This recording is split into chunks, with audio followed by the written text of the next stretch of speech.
नामिने नमस्ते सरस्वती देवे गौरवाणी प्रचारिणे निर्विशेष शून्यवादी पाश्चात्यदेशतारिणे जय श्री कृष्ण चैतन्य प्रभु नित्यानंद श्री अद्वैत गदाधर श्रीवासादि गौर भक्तवृंद हरे कृष्णा कृष्णा कृष्णा हरे हरे हरे राम राम राम हरे हरे। हरे कृष्ण। क्षमा चाहता हूँ बहुत देर हो गया और अब तक अभी भी लगभग 1 घंटा है। 11:30 तक ना आप लोग का प्रसाद हो गया? कोई चिंता नहीं है। आपका हो गया? मैंने सुबह ही कर लिया नाश्ता।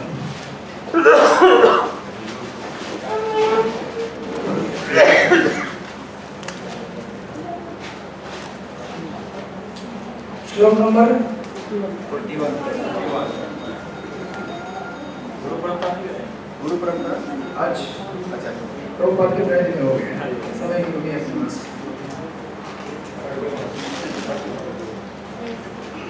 श्लोक नंबर 40 में क्या बताया था?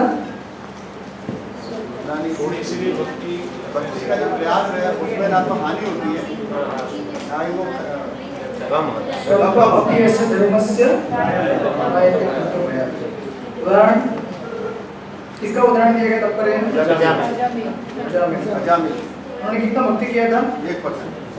1%। हम कितना कर रहे हैं?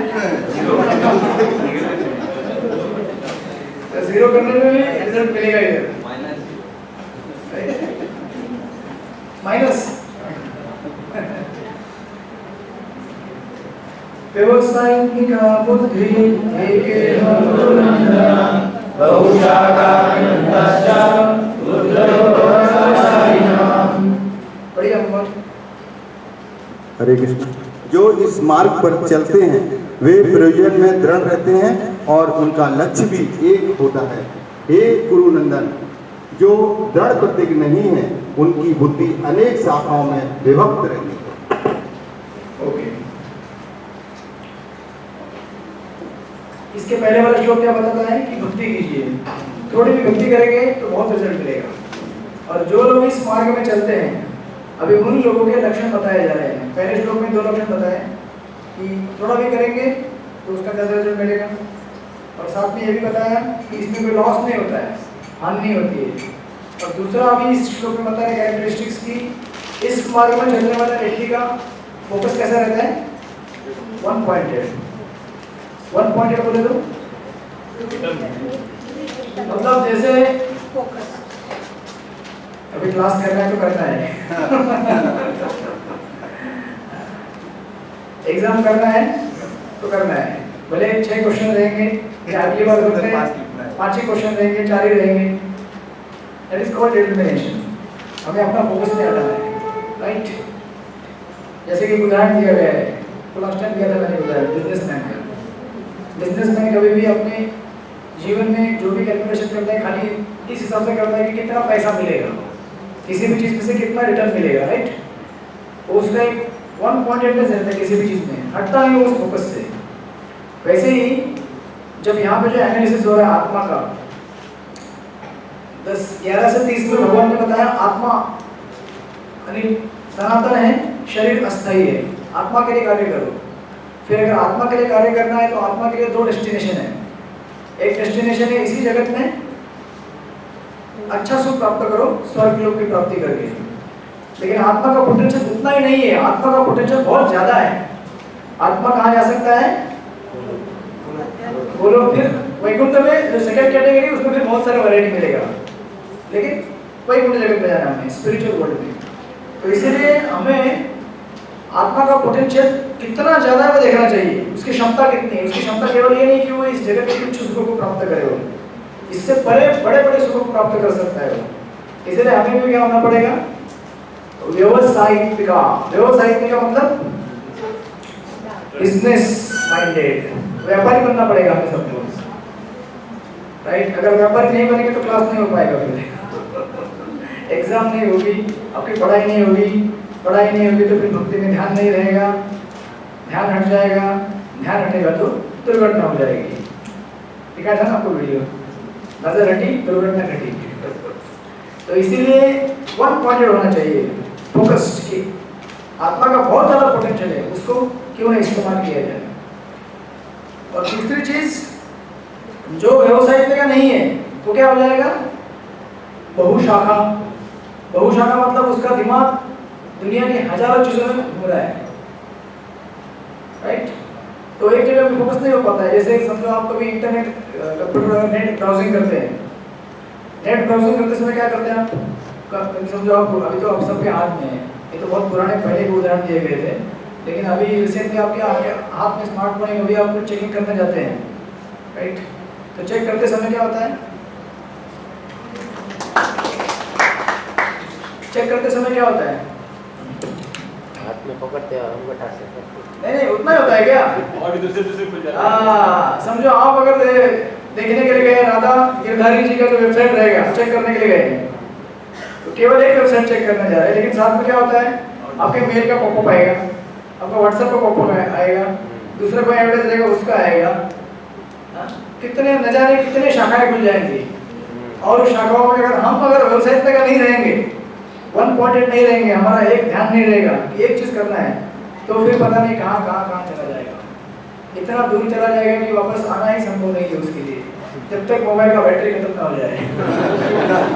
जब बैटरी बोलेगा 1% टू लाइट चलेगा, अरे बाप रे खत्म हो गया, फिर वो उसके लिए अपना व्यवसाय छोड़ के दूसरे व्यवसाय में घुसना पड़ेगा उसको, इसके लिए मतलब चिंता का विषय हो जाता है वो। इसलिए यहाँ पे बताया गया है कि भक्ति करना है तो हमें व्यवसाय में क्या होना चाहिए, वन पॉइंटेड होना चाहिए, वन पॉइंटेड अटेंशन होना चाहिए। और एटलीस्ट अगर वो वन पॉइंटेड अटेंशन नहीं है तो वो अटेंशन पाने के लिए इच्छा होनी चाहिए। अभी आप लोग बोलेंगे प्रभु जी इतना तो अटेंशन नहीं है किसी का, मेरा भी नहीं है उतना अटेंशन, लेकिन एटलीस्ट वो अटेंशन पाने के लिए एक इंटेंशन होना चाहिए, एक इच्छा होनी चाहिए कि मुझे ये अटेंशन पाना है। एटलीस्ट उतना रहेगा तो काफी, फिर भगवान अंदर से अपने को प्रेरणा देंगे, स्फूर्ति देंगे। और दूसरी चीज, एक शब्द यहाँ पे जो इस्तेमाल किया गया है श्लोक में, एके हन पूर्णनंदन, एके यानी कि क्या, एक वन पॉइंटेडनेस। और हमारे लिए एक पूर्णनंदन क्या हो सकता है, प्रभुपाद तात्पर्य में बताते हैं कि हमारे लिए एक पूर्णनंदन क्या हो सकता है। देखिए सबसे पहले तात्पर्य में प्रभुपाद ने एक दिया है, श्रद्धा का डेफिनेशन दिया है। श्रद्धा किसे कहते हैं, चैतन्य चरित्रामृत मध्यम दिया गया है 22-62। श्रद्धा शब्द विश्वास में निश्चय, कृष्ण भक्ति करे सर्व कर्म कृत होय। श्रद्धा का अर्थ है किसी अलौकिक वस्तु में अटूट विश्वास, यानी कि केवल कृष्ण भक्ति करने से मेरा जीवन का सारा कार्य क्या हो जाएगा, सफल हो जाएगा, पूर्ण हो जाएगा। ये श्रद्धा होना उसे कहते हैं, ये विश्वास होना उसे कहते हैं श्रद्धा। यानी कि विचलित नहीं होना है हमें, जीवन में बहुत सारे उतार चढ़ाव आएंगे हमारे। अब जब आप रास्ते में चल रहे हैं तो चलते समय ये पहले से आपको मालूम होना चाहिए कि रास्ते में कुछ गड्ढे आएंगे, खास करके बरसात में ज्यादा गड्ढे आते हैं ना रास्ते में, बहुत सारे, इंडिया में तो बहुत सारे गड्ढे दिखाई देते हैं, राइट। तो जब रास्ते में चलेंगे तो आपको पहले से अज्यूम करके चलना चाहिए कि क्या होने वाला है, स्मूथ जर्नी होने वाला नहीं है आपका, मेरा, सबका।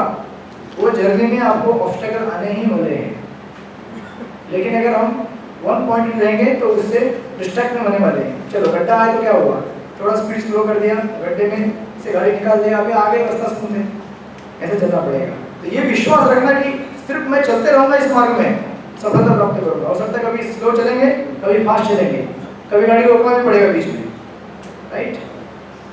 तो श्रद्धा का यहाँ पे विश्वास दिया गया है।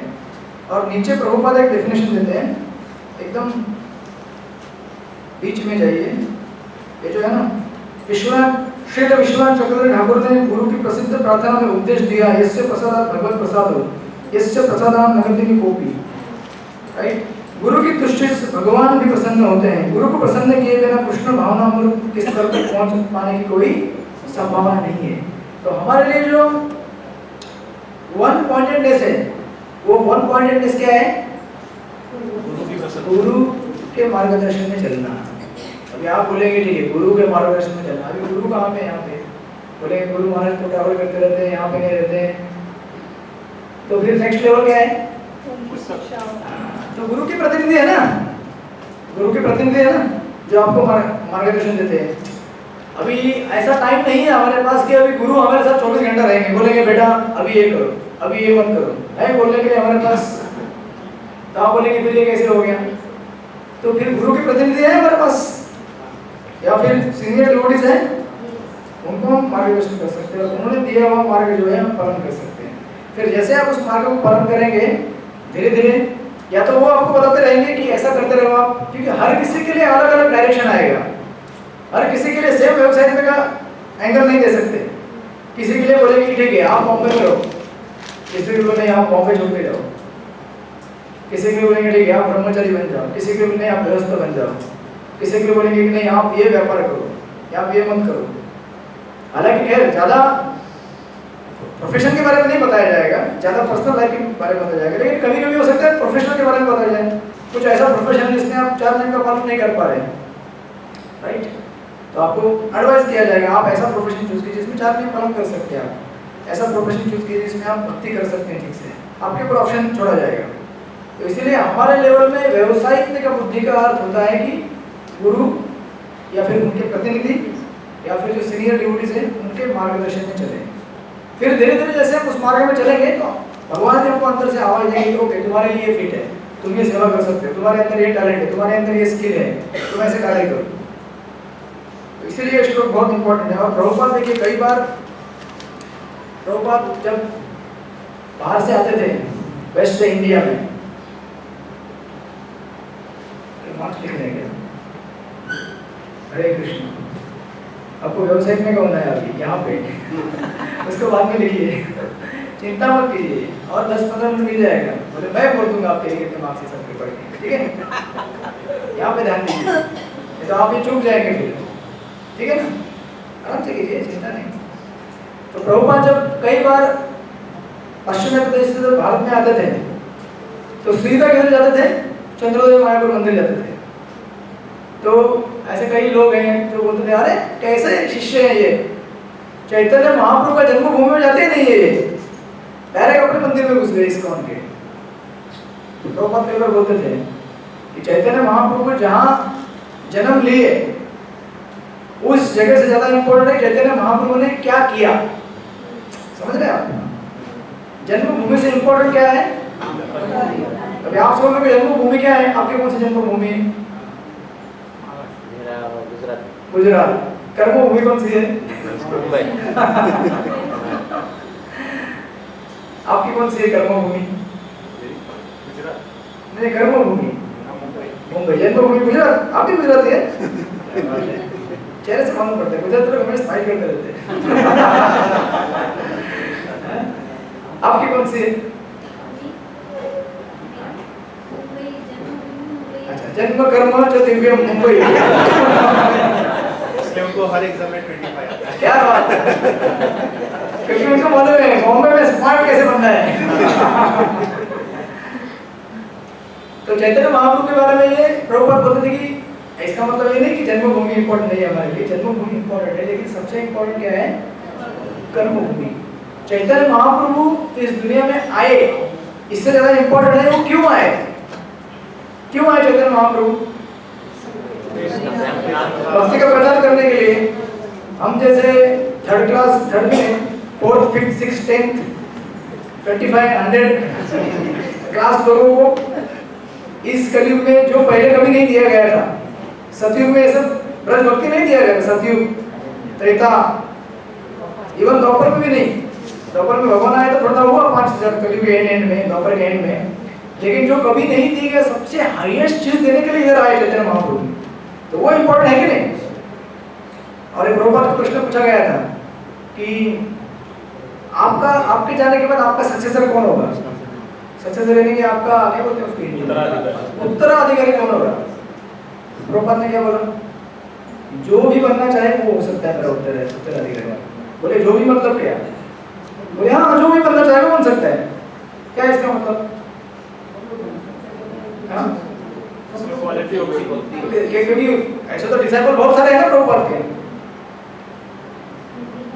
जो मेरे बताए गए मार्ग हाँ, जो मेरे दिए हुए निर्देशन पे चलना सीखेगा, चाहे वो फिर उनका, अभी हम सब लोग उनके नाती पोते हैं राइट, या हमारे बाद कोई कितनी भी जनरेशन आएगा या कोई भी आदमी हो या कोई सड़क में घूमने वाला आदमी रहेगा, रिक्शा वाला मिलेगा, तो रिक्शा में आया ना इसलिए वो तो अगर वो भी बोलेगा मैं प्रभुपाद को फॉलो करूंगा तो वो हो गया प्रभुपाद का सक्सेसर।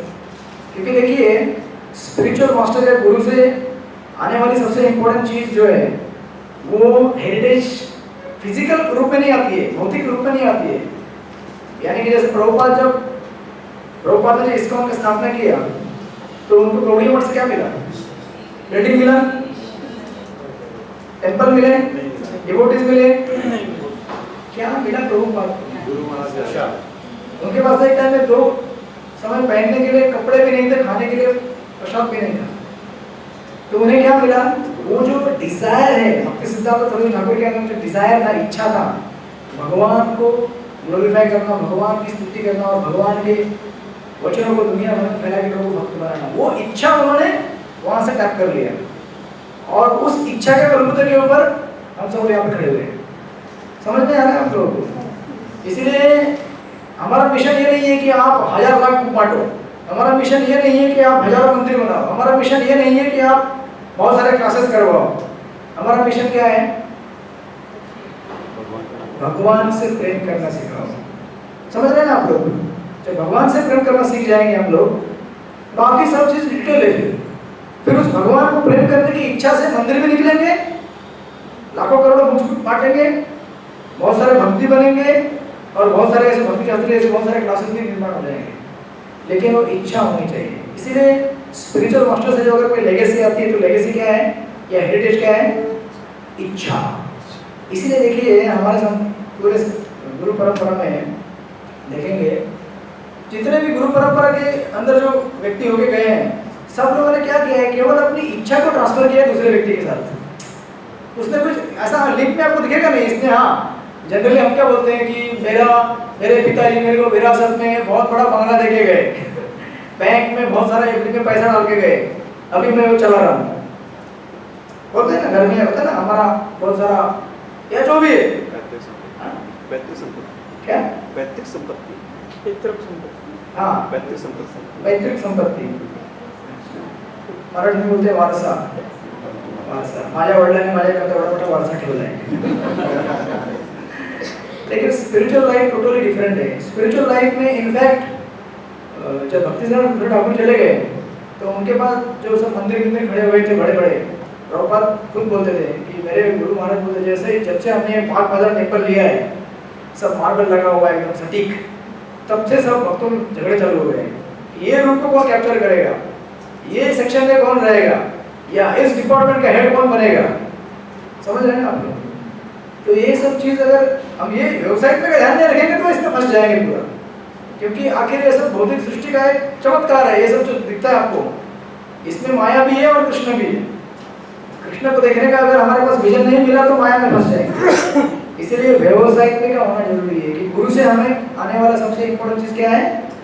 गुरु का जो इच्छा है भगवान को प्रेम करने का, भगवान के बारे में सुनने का, भगवान का नाम स्मरण करने का। हरे कृष्णा कृष्णा कृष्णा हरे हरे, हरे राम राम राम हरे हरे। ये अगर आपने पकड़ लिया बस आपका जीवन सफल हो गया। फिर आप कभी विचलित नहीं होंगे, फिर आप व्यवसायिक में रहेंगे जीवन में। तो इसीलिए हमारे लाइन में व्यवसायिक में हमारे लिए क्या है? गुरु का पालन करना, उनके निर्देशों का, सीनियर भक्त है या जो उनके अथॉरिटीज हैं अपॉइंटेड। और हमेशा ध्यान रखना कि सबसे इम्पोर्टेंट चीज़ है स्पिरिचुअल लाइफ में फिजिकल एसेट्स नहीं, बल्कि गुरु की इच्छा भगवान को ग्लोरीफाई करने की। अगर वो हमने कैप्चर कर लिया या किसी भी सीनियर डिवोटी, जैसे देखिए किसी भी भक्त का हम संग करते हैं, सीनियर डिवोटी हो या कोई भी हो, सबसे प्रभावित हमें क्या करता है? उसके अंदर भक्ति कितनी है, उसके अंदर भक्ति के लक्षण क्या है, वो हमें अट्रैक्ट करते हैं। ये नहीं कि हाँ ये दिखने में बहुत स्मार्ट है, या अगर ये प्रभु जी के साथ मेरा टाइम रहेगा तो मेरा मंदिर में काम बनेगा, कभी समझो गर्दी रहेगा तो मैं प्रसाद प्रभु जी फोन कर दिया, प्रसाद मेरा प्लेट बना के रेडी रखना, ठीक है। या जन्माष्टमी में मेरे को पीछे का दरवाजे से अंदर अभिषेक के लिए अंदर एंट्री मिलेगा, या यात्रा में मेरा पहले नंबर लगा देंगे, ये सब नहीं। हालांकि हम सब ऐसे पॉलिटिकल हिसाब से सोचते हैं, ऐसा सोचेंगे हम तो फिर हमने भक्ति को नहीं जाना अभी तक। समझ रहे हैं? कल से जितने भी हमारे बनाए हुए कॉन्टेक्ट्स है तो मैं ये नहीं बोलूँ कि तोड़ दीजिए, लेकिन मेरा कहने का अर्थ ये है कि ग्रेविटी जानने की कोशिश कीजिए। भक्ति बहुत छोटी छोटी चीज़ नहीं है, मतलब ऐसे कोई सामान्य बात नहीं है कि हमने बोल दिया और आपने सुन लिया और हो गया खत्म। ये प्रैक्टिस वाली बात है, समझ रहे हैं ना? More of practice. हम तो अब 1 घंटा चर्चा करेंगे, फिर पूरा हफ्ता आपको क्या करना है? प्रैक्टिस करना है। तो ज़्यादा इम्पोर्टेंट क्या है? ज़्यादा इम्पोर्टेंट क्या है? कर्मभूमि। हम इस्कॉन में आए, पैदा हो गए ना हम लोग इस्कॉन में। इस्कॉन में आना इतना कठिन नहीं है, आसान है, कोई भी आ सकता है। लेकिन आगे किस तरह बढ़ रहे हैं, बने रह रहे हैं हम, ये सबसे कठिन बात है। इसके लिए सब ध्यान देना जरूरी है। तो ये हो गया व्यवसाय का बुद्धि। अब इसके बाद देखिए क्या करते हैं भगवान। इसके बाद 42 और 43 श्लोक में अभी जो 41, 39, 40 और 41 3 श्लोकों में जो भक्ति के लक्षण बताए थे, अब भक्ति का मार्ग बताया था, उस मार्ग को क्या करेंगे? कॉन्ट्रास्ट करेंगे कर्मकांड मार्ग के साथ। देखिए गीता कैसे ऊपर नीचे जा रही है। अभी देखिए 11 से 30 क्या बताया? आत्मा के बारे में विश्लेषण सांख्य योग। फिर 31 to 38 बताया कर्मकांड। ठीक है, फर्स्ट एप्लीकेशन ऑफ आत्मज्ञान। आत्मा का सबसे पहला अप्लाई क्या कर सकते हैं आप? अप्लाइड नॉलेज होता है ना, अप्लाइड नॉलेज। सब लोग ठीक है?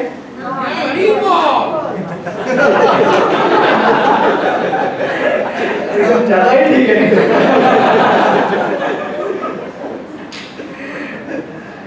अभी तो आधा ही घंटा हुआ है क्लास का। आज तो खिचड़ी खा के एकदम बलशाली हो गए आप। तो अभी क्या करेंगे भगवान? कॉन्ट्रास्ट करेंगे कर्मकांड को। ओके, 38 के बाद उन्होंने 39 से 41 बताया भक्ति के 3 श्लोकों में भक्ति मार्ग क्या है। अभी 41 से 42 से लेकर आगे कुछ गिने चुने 5-6 श्लोक हैं, ऑलमोस्ट 48 तक, 49 तक क्या करेंगे? भक्ति मार्ग और कर्मकांड दोनों की तुलना करेंगे। समझ में आ रहा है आप लोगों को? पहले भक्ति के बारे में बताया, पहले कर्मकांड के बारे में बताया, फिर भक्ति के बारे में बताया। अभी दोनों के अंतर में बताएंगे, दोनों में क्या फर्क होता है। यामिमां पुष्पितां वाचं प्रवदन्ति अपश्यत वेदार्थाः नान्यस्ति मार्गः कामात्मा सर्वपरा जन्म कर्म फलाः क्रियाशेषः भोगैश्वर्यगतिः। पढ़िए। अल्पज्ञानी मनुष्य वेदों के उन अलंकारिक शब्दों के प्रति अत्यधिक आसक्त रहते हैं जो स्वर्ग की प्राप्ति, अच्छे जन्म, शक्ति इत्यादि के लिए विविध काम कर्म करने की संस्तुति करते हैं। इंद्रिय तृप्ति तथा ऐश्वर्यमय जीवन की अभिलाषा के कारण वे कहते हैं कि इससे बढ़कर और कुछ नहीं है। ये कौन है? कर्मकांडी लोग। जनरली वेद अगर बोलेंगे तो ये कौन आ गए? कर्मकांडी लोग, राइट? इसलिए देखिए इस श्लोक में शब्द एक यूज किया गया है, 2 शब्द है, विपश्चित एंड अविपश्चित। विपश्चित मतलब डिस्क्रिमिनेट करने वाला, मतलब जो भेद देख सकता है, विपश्चित। और अविपश्चित मतलब जो भेद नहीं देख सकता है। और दूसरी चीज वाद, वेदवाद। आपने ये ईशोपनिषद में पढ़ा होगा, वेदवाद रहता। वेदवाद मतलब क्या? सो कॉल्ड फॉलोअर ऑफ वैदिक नॉलेज, राइट? और वाद शब्द का अर्थ क्या होता है? वाद करना। क्या वाद करना? इससे बढ़ के कोई और मार्ग है ही नहीं। और वेदों का यही कहना है, क्या? खाओ पियो मजा करो मस्ती करो, बस। वेदों का इसके आगे कोई प्रयोजन है ही नहीं, राइट? कर्मकांड करो, स्वर्ग में जाओ, मजा मस्ती करो, फिर वापस यहाँ पे आओ, फिर पैसा कमाओ। ये कैसे है? जैसे कि हम लोग चार्टर्ड फ्लाइट अपना बुक करके जाएंगे या किसी पिकनिक में जाएंगे, गाड़ी ट्रैवल का बुक करके घूमने जाएंगे, लेकिन कैसा है वो? जितना जिस समय आपने चालू किया जर्नी पिकनिक, उसी समय मीटर क्या हो रहा है? टिक टिक टिक टिक मीटर चालू हो गया, और धीरे धीरे मीटर क्या हो जाएगा? खत्म। वैसे ही कर्मा का मीटर चलता है। कर्मा मीटर टिक्स टिक्स टिक्स आवाज करता है, वो स्वर्ग में जाता है। जैसे खत्म हो गया आपको वहां से लात मार के भगा देते हैं। एक्चुअली ऐसा है, रहने नहीं देते वहां पे। क्यों? कैसे रहने देंगे? अगर आपका समझो होटल में गए आप, आपका पैसा खत्म हो गया, आपको रहने देंगे होटल में? बोलेंगे जाओ अभी खत्म हो गया पैसा। हाँ, वीजा के जैसे क्या बाद में जा सकते हैं। कोई तो बोले बात नहीं जा सकती। जो भी है, लेकिन वहां से निकलना पड़ता है ना। इसलिए एक्चुअली बलदेव विद्या भूषण एक जगह कहते हैं कि इसी में कहीं कहते हैं, मैंने पहले ही बताया था आप लोगों को, स्वर्ग को अमर क्यों कहा जाता है? क्योंकि वहां पे मरता ही नहीं। क्यों नहीं मरता है? क्योंकि वहां मरने से पहले आपको नीचे धकेला जाता है। जैसे आपका एक्सपायरी डेट आ जाएगा, मालूम पड़ेगा कि अभी इसका भी 1 मिनट बाकी है, प्रभु जी प्लीज वो आप उधर खड़े हैं ना, उधर खड़े हो जाइए। जैसे वहां खड़े हो जाएगा सीधा नीचे आ जाएगा, और फिर उसका जो भी डेस्टिनेशन है कर्म के हिसाब से, फिर यहाँ के जन्म लेगा, फिर नया इंजन चालू, फिर वापस जन्म लेगा, स्कूल जाएगा, पढ़ाई करेगा, फिर पता नहीं पढ़ाई करते करते कॉलेज में कोई इस्कॉन वाला मिलेगा, बोलेगा अरे हरे कृष्णा प्रभु जी बहुत पहले मिले थे हम, मुझे कुछ याद आ रहा है, हम मिले थे मीरा रोड में गिरधारी टेम्पल में, भक्ति जैसे क्लास में करते थे, चलो वापस हो जाए। सी मैं ऐसा क्यों कह रहा हूँ क्योंकि प्रभुपाद कई बार कहते थे कि मेरे बहुत सारे शिष्य कहाँ जाएंगे? स्वर्ग में जाएंगे। कितना? 80%। हम हैं उस 80% में हम लोग। देखिए इसलिए सतर्क नहीं रहेंगे तो कहीं भी जा सकते हो, जब तक वापस आएंगे तब तक यहाँ पे इस्कॉन नेक्स्ट टाइम नहीं मिलेगा, क्योंकि 10,000 ही है ना खाली, जस्ट 10,000 ईयर्स। वहाँ के तो आयुष्मान बहुत ज्यादा है ना। अभी कलयुग में कितना भयंकर स्थिति है, आगे देखिए क्या भयंकर होने वाला है। अभी हम लोग टॉयलेट नहीं कर पाते हैं, छोटे छोटी बातों पे झगड़ा होता है। अभी मैं ट्रेन में आ रहा था तो एक ने पीछे से पूछा, आगे से पूछा, पीछे से कहाँ जा, कहाँ उतरना है? वो बोला मीरा रोड। आगे वाले ने कितनी बार पूछ रहे हो? वहां से बोलते बोलते आया ना मैं मीरा रोड जाना है करके। जहां से सीट से होके आया, बोला अरे उतरना है मीरा रोड वही करते आया हूँ ना। तो पीछे वाला बोला ये ज्यादा मत बोल, तुझे पूछा ना कहाँ उतरना है, सिर्फ आया नाम है बोल, बहुत उधर ही। कुछ बड़ा इशू नहीं था, खाली इतना था कि उतरना है मीरा रोड, बस। शुक्र करो कि वो स्टेशन आ रहा था इसलिए कुछ ज्यादा दोनों में हुआ नहीं तो फिर प्रेमाला बढ़ जाता है। और मैं बाजू में खड़ा था, मैं बोला अभी क्या बोलूं मैं? आपको मेरा रोड था। नहीं मेरे को उतरना था।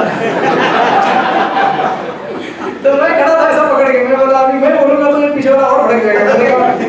एक तो पहले से पंडित जी लोगों को देखे वो लोग भड़क जाते हैं, ये लोगों को इस ट्रेन में क्यों आना है? आपको गीता का ज्ञान देना था। फिर मुझे वो ज्ञान दे देता, शायद मैं यहाँ नहीं पहुंच पाता फिर। तो ऐसी हालत है। तो इसीलिए ये जो कॉन्ट्रास्ट दिखा रहे हैं यहाँ पे डिफरेंस, ये बताने के लिए कि देखिए ये लोग भले पूरा वाद करेंगे, विवाद करेंगे, जैसे श्लोकों में कहा गया है, और एक बात करते हो क्या कि क्रिया विशेष बहुलाम जन्म कर्म फलाप्रदाम, कि अच्छा जन्म मिलेगा, अच्छा कर्म मिलेगा, राइट। भगवान बोलते हैं कि जन्म कर्म च दिव्यम, मेरा जन्म और कर्म अच्छा बनना चाहिए। तो ये लोग बोलते नहीं हमारा जन्म और कर्म दिव्य होना चाहिए। मतलब एग्जैक्टली जो भगवान के डिजायर है वो डिजायर हमारे अंदर है, लेकिन इसका परफेक्शन तभी होगा जब भगवान को मिलेंगे हम, है कि नहीं? अभी हम सबकी इच्छा है जीवन में भोग करना, मजा करना, मस्ती करना, अच्छा जीवन जीना, लेकिन ये सब इच्छा भगवान के अंदर भी है। उसकी परिपूर्णता तब होती है जब भगवान से अपने आप को मिलाते हैं। और दूसरी चीज यहाँ पे बोल रहे हैं, देखिए ये शब्द इस्तेमाल किया गया है कामात्मना। कामात्मना मतलब एक ऐसा मेटाफोरिकल लैंग्वेज है। अभी इसके आगे बहुत सारे मेटाफोरिकल लैंग्वेज भगवान यूज करते हैं। आत्मा मान करके और एक शब्द आएगा आगे। कामात्मना मतलब आत्मा जो काम का बना हुआ है। मतलब काम इतना है कि वो पूरा आत्मा ही काम का बन गया। एक्चुअली आत्मा काम का नहीं होता है ना, आत्मा तो स्पिरिचुअल है, लेकिन इतना ऑब्सेशन है, इतना डिजायर है उसके अंदर, मतलब भौतिक इस जगत को भोग करने का, कि वो आत्मा क्या बन गया है? काम रूपी बन गया, इसलिए कामात्मना शब्द यूज किया गया है।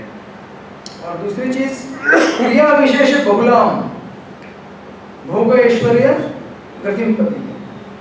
भोग ऐश्वर्य दो चीजें यहाँ पे कांचन और कामिनी बोलते हैं इसको। अभी देखिए कितना बड़ा, मतलब इतना डिफरेंस नहीं है राक्षस और देवताओं में, दानव और देवताओं में।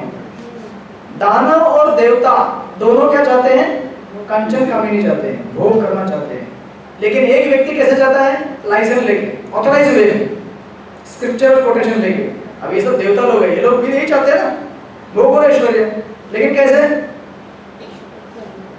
स्क्रिप्चरल, शास्त्र के हिसाब से। और राक्षस में कैसे जाते हैं? बिना शस्त्र को माने हुए। लेकिन दोनों में कुछ अंतर नहीं है एक्चुअली देखा जाए तो। इसीलिए इस दुनिया में देवता बनने से भी कुछ ज्यादा लाभ नहीं है, कुछ ज्यादा फर्क नहीं गिरा है। हाँ, इतना एक लाभ है कि देवता जैसे गुण अगर हम प्राप्त करेंगे तो थोड़ा एक चांस है कि हम सत्व गुण की तरफ गिरे बढ़ सकते हैं, क्योंकि उसमें सत्व गुण रहता है। लेकिन राक्षस योनि में रहेंगे तो वहां पे चांस ही नहीं है। और दूसरी चीज देखिए, प्रभुपाद तात्पर्य में क्या बोलते हैं, ये जो लास्ट पैराग्राफ देखिए, यहाँ पे लास्ट पैराग्राफ के ऊपर वास्तव में वेदों में कहा गया है कि जो स्वर्ग जाना चाहते हैं उसे ये यज्ञ संपन्न करने चाहिए। और अल्पज्ञानी पुरुष सोचते हैं कि वैदिक ज्ञान का सारा अभिप्राय इतना ही है। ऐसे लोगों के लिए कृष्ण भावनामृत के दृढ़ कर्म में स्थित हो पाना अत्यंत कठिन है। यानी कि देखिए, ये हमारे लिए क्या है, सबसे बड़ा चैलेंज है। जब हम व्यवसायिक का होना चाहते हैं तो हमारा जितना भौतिक भोग करने के लिए इच्छा रहेगा वो हमारे लिए क्या है, डिस्ट्रैक्शन है। जिस प्रकार मूर्ख लोग विषय जो वृक्षों के फलों के प्रति बिना यह जाने कि इस आकर्षण का फल क्या होगा आसक्त रहते हैं। आपने धतूरा का पेड़ देखा होगा, धतूरा, तो उसके फूल कितने अच्छे लगते हैं यार, लेकिन वो पेड़ कैसा है, विषय है। इसलिए हमारे आचार्य क्या बोलते थे, कर्मकांड ज्ञानकांड केवल विषय खंड। जिसको इतनी उपमा दी गई है, इतनी स्तुति की गई है वेदों में, कर्मकांड जो जितने वेद हैं जिसमें देवताओं के गुण गाए जाते हैं, आप सोमरस पीजिए, स्वर्ग में जाइए, नंदनकानन गार्डन में घूमिए, जैसे नेशनल पार्क है यहाँ पे वैसे वहाँ पे नंदनकानन गार्डन है, वहाँ पे सुंदर स्त्री पुरुष विहार करते हैं, राइट। लेकिन ये कैसे है, जहरीले पेड़ के जो फूल रहते हैं ना, उसको उठाकर अपने बाल में लगाने जैसा है, या उसके फल को खाने जैसा है। फल बहुत अट्रैक्टिव दिखेगा, अच्छा लगेगा, लेकिन वो कैसा है, जहरीला है, विषैला है। इसलिए प्रॉपर क्या उपमा दे रहे हैं, जिस प्रकार मूर्ख लोग, यानी कि जिस व्यक्ति को बुद्धि नहीं है, अकल नहीं है कि ये क्या है क्या नहीं है, ऐसे लोग क्या होते हैं, ऐसी चीजों से अट्रैक्ट हो जाते हैं।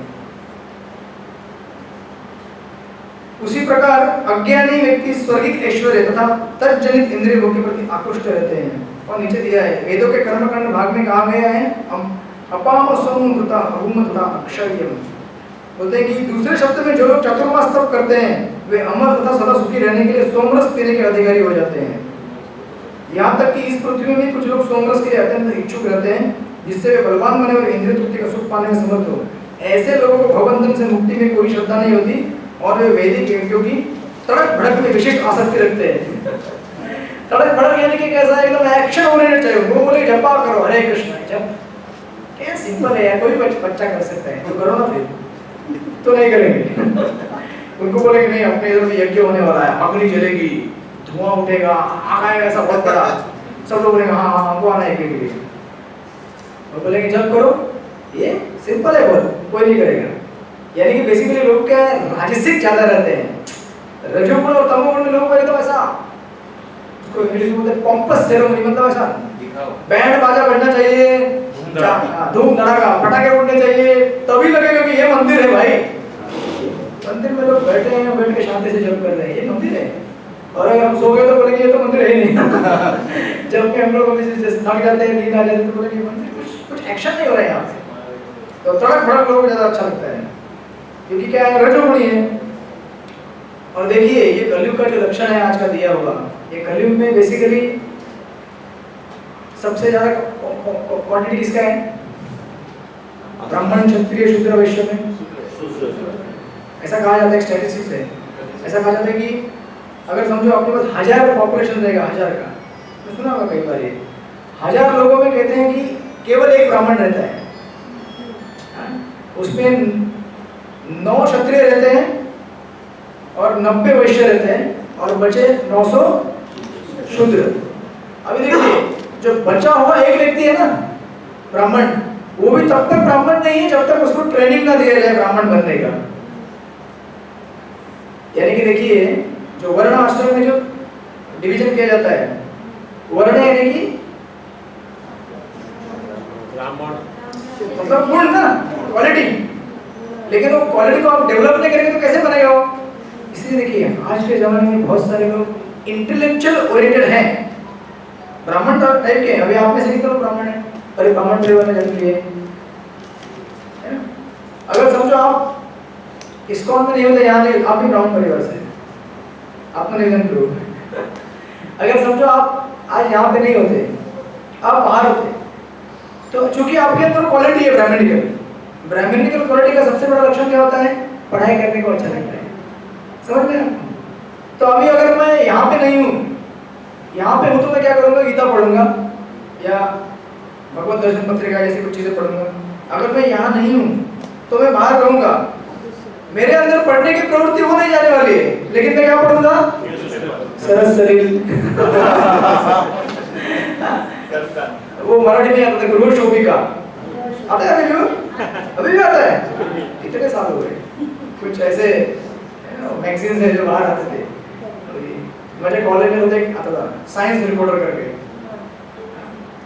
ऐसे कई चीजें हैं। या फिर उपन्यास पढ़ेगा, नॉवेल पढ़ेगा, ये पढ़ेगा, वो पढ़ेगा, हैरी पॉटर, कितने हजारों चीजें हैं। वो पढ़ने का वृत्ति नहीं जाएगा उसके अंदर का, इसीलिए वो अगर ट्रेनिंग नहीं दिया जाएगा प्रैक्टिकल, तो वो ब्राह्मण बेचारा ब्राह्मण नहीं बन पाएगा। इसलिए देखिए आज के जमाने में ज्यादा करके लोग, इसलिए हम बोलते हैं ना, दो चीजें होती हैं, कॉम्पिटेंस एंड कैरेक्टर।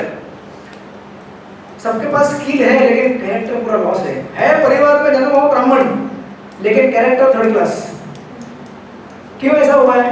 आप बोलेंगे अरे ब्राह्मण परिवार में पैदा हुआ तो फिर ये ब्राह्मणिकल क्यों नहीं है? क्यों नहीं है?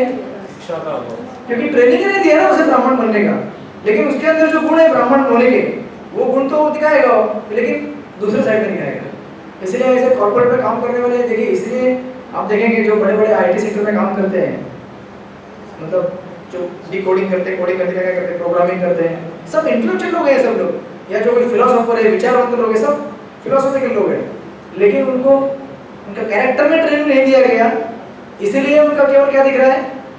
गुण दिख रहा है ब्राह्मण का, लेकिन वो दूसरी जगह पे उसका मिसयूज हुआ जा रहा है। इसीलिए देखिए अपने भारत देश में भी आप देखेंगे कई बार कि स्टूडेंट्स रहते हैं ना, बहुत सारे स्टूडेंट्स कॉलेज में पढ़ाई करते हैं।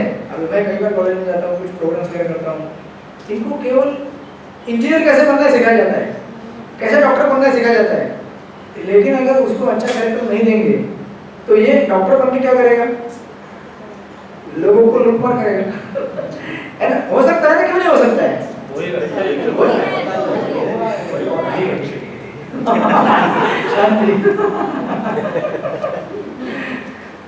मुझे क्या काफी समय डॉक्टर के पास नहीं गया हूँ मैं या गया हूँ तो भी बिल मंदिर भर रहा है, तो शायद मुझे ज्यादा साक्षात्कार नहीं, आप लोग भी ज्यादा साक्षात्कार है। तो डॉक्टर के पास जाएंगे तो डॉक्टर क्या करता है दवाई 5 रुपए का, लेकिन आपको क्या करेगा? 500 रुपए देके बेचेगा, है कि नहीं? या फिर लोग ऐसे भी हैं जो सब कुछ जानते हैं सर्जरी कैसे करना, लेकिन किडनी चुराएंगे। हाँ मैंने कल देखा था, कुछ आप लोगों ने भेजा था क्या व्हाट्सएप में?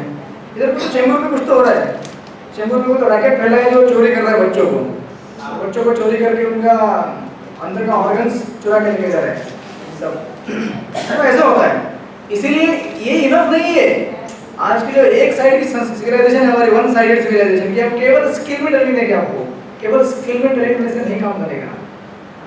आपने देखा होगा कई बार उनका वीडियो प्रभु का, वेणुमाधव प्रभु का, जो यूट्यूब पे आता है ना बहुत बार, वो कई बार बोलते हैं कि गीता में अर्जुन को जो ज्ञान दिया गया वो किसने दिया गया? इसलिए कि अर्जुन के पास ज्ञान नहीं था, ऐसा नहीं कि अर्जुन को मालूम नहीं था, सब कुछ मालूम था। अर्जुन के पास स्किल भी था, ज्ञान भी था, सब कुछ था, तो फिर ऐसे इतना प्रवचन क्यों किया? केवल उसकी इच्छा को चेंज करने के लिए कि तुम उधर सेवा ना करते हो, यहाँ पे सेवा करो। यानी कि हमारे पास स्किल हो सकता है, लेकिन अगर विल नहीं है, अभी आप सब लोगों के पास स्किल है, आप सब लोगों को मालूम है कि मनुष्य जीवन कैसे इस्तेमाल करना चाहिए, भक्ति करना चाहिए, लेकिन आपको इंस्पायर करने के लिए कभी आता है ना, गोपाल कृष्ण महाराज के लेक्चर या कोई सीनियर ड्यूटी देते हैं, आप मंदिर में आते हैं, भगवान का दर्शन करते हैं, गीता पढ़ते हैं, तो इंस्पिरेशन मिलता है ना। ये सब इसी के लिए कि हमारा स्किल होने के बाद भी काम नहीं करेंगे। अर्जुन ने यही किया था, बहुत सारा स्किल था, लेकिन कभी भी काम करने के लिए नहीं था। तो जब भगवान ने गीता बताई तो उसका चेंज हुआ फोकस, अपने ऊपर में से फोकस कहाँ चला गया? भगवान के ऊपर, फ्रॉम सेल्फिशनेस टू सेल्फलेसनेस, तभी जाके फिर उसका क्या होता है? परिवर्तन होता है। इसीलिए इन श्लोकों में जो दिए गए कुछ चीजें हैं, जैसे इसमें दिया गया कि ये सब हमारे अंदर जो गुण है, भोग और ऐश्वर्य प्राप्त करने का, ये सब नेचुरली रहेंगे, लेकिन जब तक हम इसको ट्रेन नहीं करेंगे, भोग ऐश्वर्य करने की वृत्ति जीव में है क्योंकि वो भगवान के अंदर है, सिर्फ उसको हमें कन्वर्ट करना है कि कैसे राइट वे में हमें भोग ऐश्वर्य लाना है। अगर नहीं करेंगे तो फिर वो जो अभी आपको हम तो इतने भी इलेवेंट है कि वेदों में भी नहीं है हम लोग एटलीस्ट ये 5,000 साल पहले लोग जो थे यहाँ पे डिस्कशन किया जा रहा है, सब वेदों में एटलीस्ट आसक्त थे कि चलो भाई वेदों का ये कहना है तो हमें ये करना पड़ेगा, कर्मकांड करना पड़ेगा। लेकिन आज के ज़माने के लोग उसमें भी नहीं है। इसलिए आप जब योगा लैडर में आएंगे तो शुरू होता है एक्चुअली कर्मकांड से योगा लैडर, कर्मकांड, फिर कर्मयोग, सकाम निष्काम, फिर ज्ञान योग, अष्टांग। लेकिन हमारी गिनती जब करेंगे कलयुग के लोगों की तो कर्मकांड के नीचे क्या आता है, पशु लेवल, वहाँ से चालू होता है। फिर पशु से कर्मकांड में आओ, ऐसा खूब प्रोग्रेशन है लंबा। आपको हमारे लिए प्रभुपाद ने डायरेक्ट जंप दिया है कि आप ऐसा बीच में ना फंसते हुए ना कर्मकांड में जाओ, ना सकाम कर्म में जाओ, ना निष्काम कर्म में जाओ, ना ध्यान, ना अष्टांग, ना सीधा एक्सप्रेस। इसीलिए मैं आपको शुरू में बोला कि जो हमें चैतन्य महाप्रभु दे रहे हैं वो बहुत ही दुर्लभ है, जो पिछले युगों में कभी नहीं दिया गया, ना सतयुग में दिया गया, ना त्रेता में दिया गया, ना द्वापर में दिया गया। वो डायरेक्ट अभी हमको मिल रहा है कि यहाँ आप बैठे ना, मतलब कैसा है, आप मतलब जैसे जमीन पे खड़े हैं और आपको सीधा कोई ऐसा उठाएगा और प्लेन के अंदर रख देगा। आपको रिक्शा पकड़ना नहीं है, प्लेटफॉर्म में नहीं जाना है, एयरपोर्ट में नहीं जाना है और सीढ़ी चढ़ के प्लेन के अंदर में बैठना है, सीधा ऐसे उठा रहे हैं, अभी आप बैठो। अभी प्रॉब्लम अपना है कि हम प्लेन में बैठे हैं, झगड़ा चालू करते हैं दूसरे से, ये तेरा वो सीट है, मेरा सीट, तेरे को ज़्यादा प्रसाद मिला, मेरे को कम मिला, तेरा यात्रा में नाम गया, मेरा नहीं गया, वो सब डिटेल है। तो हमें समझना चाहिए कि हमको कहाँ से उठा के कहाँ रख दिया भगवान ने। अगर ये हम समझेंगे तो फिर ज़्यादा परिश्रम नहीं होगा हमको भगवत धाम जाने के लिए। अदरवाइज यही सब भोग ऐश्वर्य गति प्रति क्रिया विशेष भोगनाम, भोग ऐश्वर्य गति प्रति चीज़ों में फंसे रहेंगे।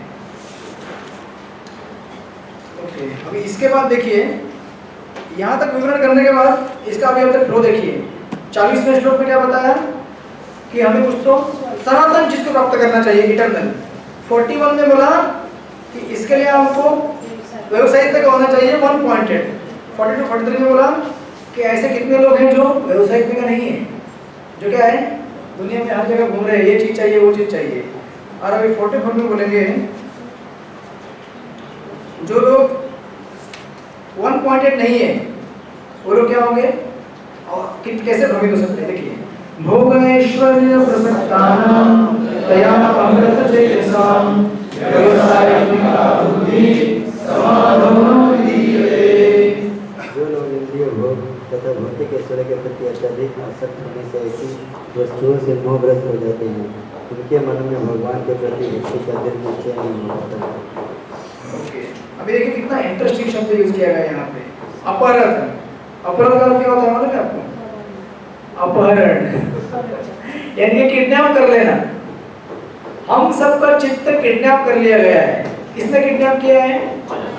माया ने।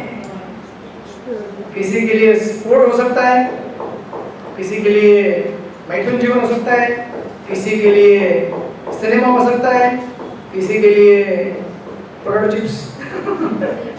हमारे जितने भी आसक्ति इस दुनिया में है, जितना भी हमने इस भक्ति में जीवन में आने से पहले जो भी गलत काम किए या अच्छे काम भी किए, देखिए अच्छे काम भी हमारे डिस्ट्रैक्शन है, गलत काम भी हमारे डिस्ट्रैक्शन है।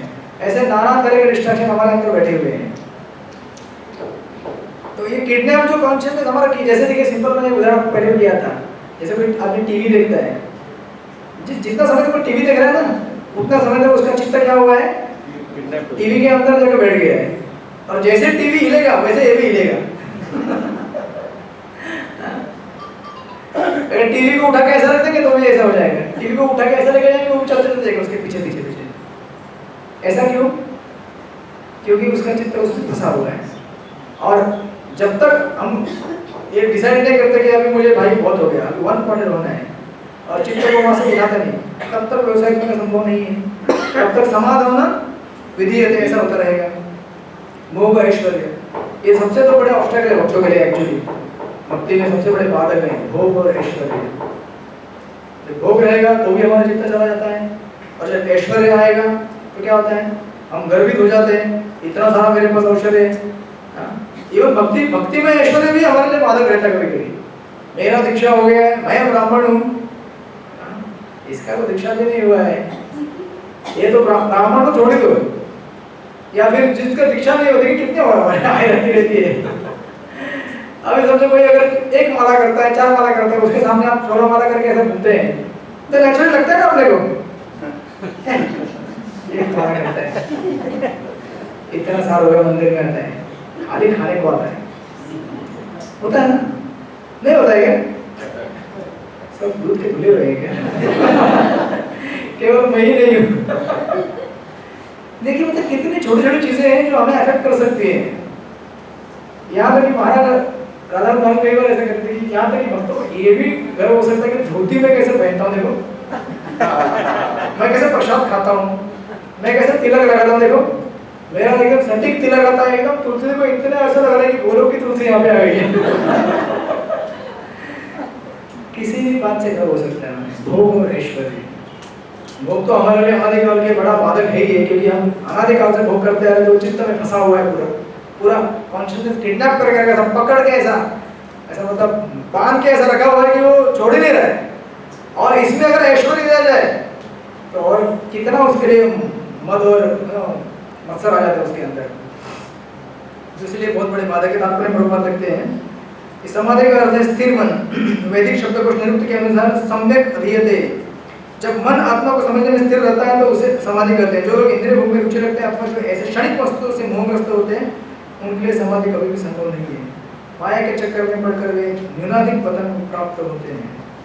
ऐसे हैं एक लाइन, लेकिन इतने 5 लाइन है। आप अगर मेडिटेट करने को बैठेंगे तो पूरा दिन चला जाएगा आपका, एक स्टेटमेंट्स। खैर तो अभी हो गए हैं 11:25। एक और श्लोक कर ले, एक श्लोक करके छुट्टी करेंगे।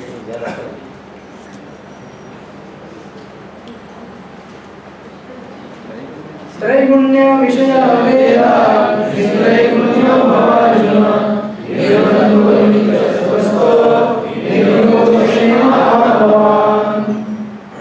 मुख्यतया के 3 गुणों का वर्णन हुआ है।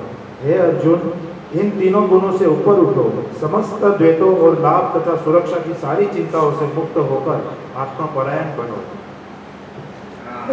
अभी आपको सबसे बड़ा झटका लगेगा। अभी गीता ऐसा आपको टर्न करेगी, आपको ट्विस्ट करेगी, आपको उठा के पटकेगी, आपके सारे जो पुराने कंसेप्ट तोड़ फोड़ के फेंक देगी। सबसे बड़ा टेंशन तो अर्जुन को, तो मतलब अर्जुन नहीं, लास्ट में श्लोक है सर्वधर्मान परित्यज्य मामेक शरणम। क्या सारे धर्मों को छोड़ दो? सारे धर्मों को क्या बोल रहे हैं आप पे? यानी कि वेदों में पता है वो सब टाइम पास है। कितने लोग वेदों की, अभी हम अगर बाहर प्रवचन करेंगे तो लोग पकड़ के मारेंगे अगर उनको ठीक से समझ में नहीं आया तो। हटाओ ये सब, वेद कुछ काम का नहीं है। जैसे पिछले इससे पहले श्लोक में बताया गया था कि वेदवाद रहता, ये सब टाइम पास हो गया। तो वेद में खाली बोलते हैं कि वेद में यही कहा गया है, भोग करो मजा करो। अभी कोई बोलेगा कि अरे लेकिन वेद तो भगवान ने दिए हुए, भगवान ने दिया ना, ये धर्म अर्थ काम मोक्ष पुरुषार्थ 4 भगवान ने दिया है ना। आप कैसे बोलते हैं धर्म छोड़ो भगवान ने दिया होगा? बताइए। ये आप अगर पिक्चर करोगे ना, आपको यहाँ पे आपसे प्रचार करने जाएंगे और आप ऐसे श्लोक कोटेशन करेंगे वहाँ पे, जो हमारे कंसेप्ट से उसको पूरा ऐसा पूरा क्या बोलते हैं पाउडर करके ऐसा हथौड़ा से पीट पीट के उसको उड़ा देंगे भगवान। गीता क्या है?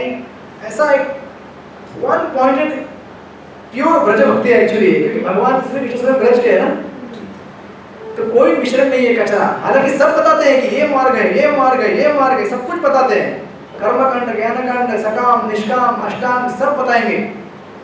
लेकिन बोलेंगे अर्जुन देख उधर वो एक मार्ग है, सबसे श्रेष्ठ मार्ग है वो, सर्वधर्मान परित्यज्य मामेक शरणं व्रज। ब्रज में शरण लो मेरी। क्या लोग बोलते हैं सर्वधर्म नाम एक शरणं व्रज, केवल नाम का शरण लो।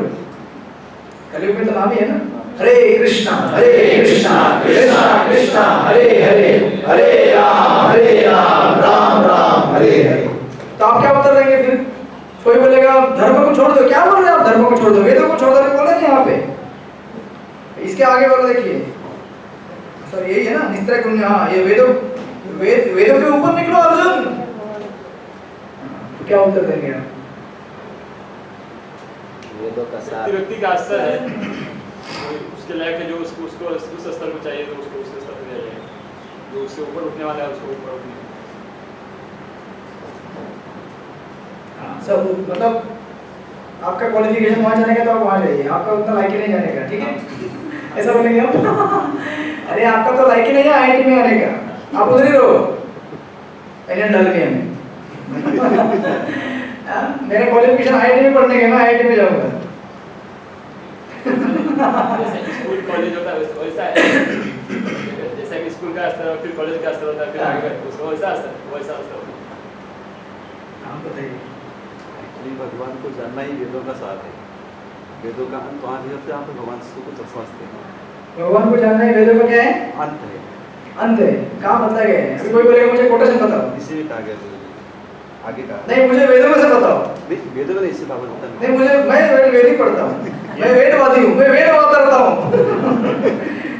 है ना, बहुत सारे लोग बोलते हैं ना वेद मैं गीता नहीं पढ़ता, मैं वेद पढ़ता हूँ। वेद व्यास जी ने जब सब वेद लिखे तो वो संतुष्ट नहीं थे। अभी हम थोड़ा आंसर में आ रहे हैं। वो संतुष्ट नहीं थे, क्यों संतुष्ट नहीं थे? इसलिए देखिए भागवत ना, गीता इतना प्रोग्रेशन में जाता है, गीता में इतना प्रोग्रेसिव है, और चैतन्य चरित्र में ऐसा सीक्वेंस से जाता है ना, ये सब लाइन बाय लाइन। आप उसको अगर फ्लो में समझेंगे तो क्या अंडरस्टैंडिंग आएगा, सारे कंसेप्ट क्लियर हो जाएंगे। बताइए क्यों? आप इसके लिए फिर आपको यहाँ पे आना पड़ेगा। फर्स्ट एप्लीकेशन ऑफ आत्मज्ञान इज व्हाट? कि आत्मा स्वर्ग में जा सकता है ना। आत्मज्ञान जानने के बाद कि भाई ये मेरा इंजन जो है ना, गाड़ी जो है ना, मैं गाड़ी कहीं भी लेके जा सकता हूँ, गोल भी जा सकता हूँ, मिरर भी जा सकता हूँ, अंधेरे भी जा सकता हूँ, कहीं भी जा सकता हूँ। तो आप कौन सी जगह पे जाएंगे? समझो आपकी गाड़ी है, अच्छा घूमने के लिए आप निकल गए, अब कौन सी जगह पे जाएंगे? हमारा लक्ष्य है उधर। एक मिनट, लक्ष्य नहीं, अभी मजा करना है। सबसे ज्यादा आनंद मिला। सिंपल है ना। हाँ, अरे भाई जहाँ सबसे ज्यादा आनंद आएगा वहाँ गाड़ी लेके जाएंगे ना, कि हम फोर स्टेशन पे जाएंगे। चलो स्टेशन की तरफ पार्क कर दिया, अभी बैठे स्टेशन पे, अभी गाड़ी पकड़ना है। ऐसे कई बुजुर्ग लोग हैं जो पहले जॉब किया करते थे ना, चर्चगढ़ जाते थे, उन लोगों का ऐसा आदत हो गया लाइफ का कि अभी उनको चाहिए नहीं मिलता, वो गाड़ी लेके बैठते हैं, चर्चगढ़ जाते हैं। तो जाएंगे उधर, फिर उधर से वापस गाड़ी पकड़ेंगे, आएंगे, हो गया आज का दिन। कितना कंडीशनिंग भी हो जाता है। बस लेकिन स्टॉप जिसके पास बस स्टॉप पे जाते हैं ना। लेकिन जिसके पास आगे का मालूम नहीं कि इससे अच्छा भी है तो उसके लिए वही अच्छा है। यही तो पॉइंट है ना। अभी देखिए, आपका एक पॉइंट पकड़ लिया, इनका एक पॉइंट पकड़ लीजिए, और उनका एक पॉइंट पकड़ लीजिए। तो क्या बोल रहे हैं कि सबसे ज्यादा आनंद जहाँ मिलेगा वहाँ जाएंगे, राइट? तो सबसे ज्यादा आनंद सबको पाने की इच्छा है। This is first step. ये अपना एक जीओएसडी कोर्स है, गीता का कोर्स है, बेसिक वही है सब। सबसे ज्यादा आनंद कहाँ मिलेगा? इस दुनिया में जहाँ कहाँ मिल सकता है, स्वर्ग मिल सकता है, राइट? तो ये तो है ना पहला आत्मज्ञान का पहला ये प्रैक्टिकल एप्लीकेशन। मैंने जाना मैं आत्मा, तो पहले कहाँ जाए? स्वर्ग में जाइए। लेकिन नहीं, आत्मा का इससे भी ज्यादा पोटेंशियल है। और वही तो बार बार आपको बता रहा हूँ, ये गीता आप समझने की कोशिश कीजिए। बार बार वही मैं क्यों दोहरा रहा हूँ? ये सेकंड चैप्टर का यही सेंस है, और पूरे गीता का यही सेंस है। और इसी कंसेप्ट को भगवान बार बार दोहराएंगे, फिर देवताओं के वर्षन को ठुकराएंगे बार बार, तो आध्यात्मिक जगत के बारे में बताएंगे, भौतिक युग कैसे नष्ट हो, वही सेम चीजें एक्सपांड हो जाएंगी आगे गीता में जाके। तो कहाँ जाएंगे फिर? स्वर्ग में नहीं जाएंगे तो कहाँ जाएंगे? सबसे ज्यादा आनंद कहाँ मिलेगा? भगवान के भगवान के धाम में मिलेगा ना। अरे आपको कन्विंस नहीं है क्या? वैकुंठ में जाना है क्या? ठीक है, अभी हमने वो बोलेंगे हमने वैकुंठ नहीं देखा है, वैकुंठ कहाँ है, कैसे है? ठीक है, आपने राधा गिरधारी मंदिर देखा है? अब समझ लीजिए एसर वर्ड स्वर्ग है, ठीक है? बोरीवली का एसर वर्ड क्या है? स्वर्ग है, जहाँ पे वो चक्की पाला घूमता है, वो बोट घूमती है, ये अलग अलग मजा करते हैं, लेकिन जैसे टिकट खत्म होता है वहाँ पे आना पड़ता है, राइट?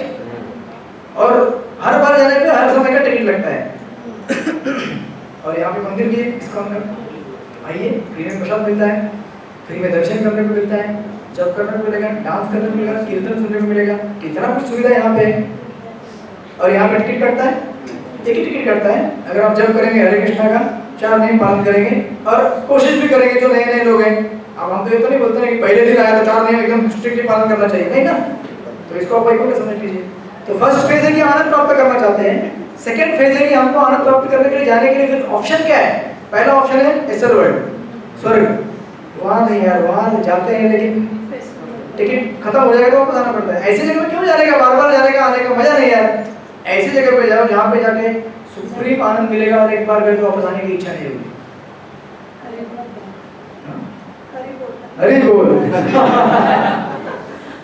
तो ये है गिरधारी मंदिर, इस्कॉन के मंदिर जो वैकुंठ जगत से अभिन्न है।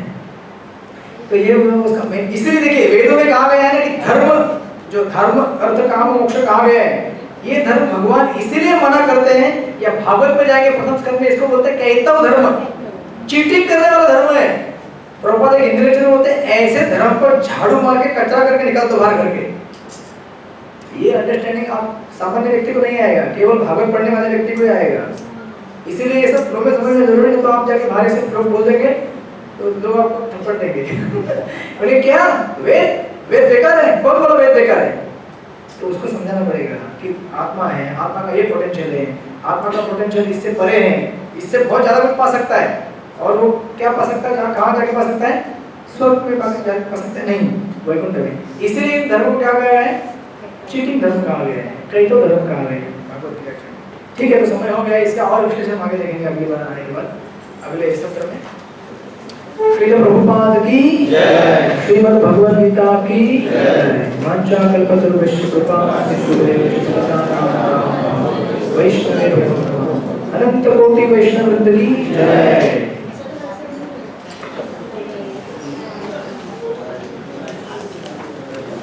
मत करा दो अरे